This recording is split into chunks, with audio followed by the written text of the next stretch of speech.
So guys, I'm share of for unknown sources for Google TV. So 2 steps. First step, you're going to turn on developer mode. So first just press home. Press on quick settings. Press on all settings.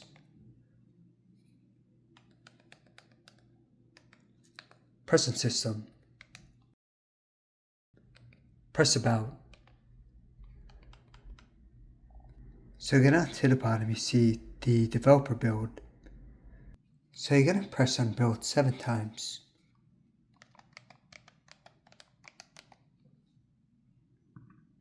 So you should see the thing there that says you're now a developer. Press back. Press back. Press on apps.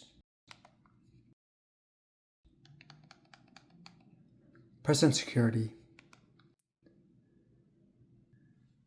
So you see the first option here, scan apps with Play Protect, turn this off. So yeah, now you should be able to access any APK. Okay guys, thanks for watching.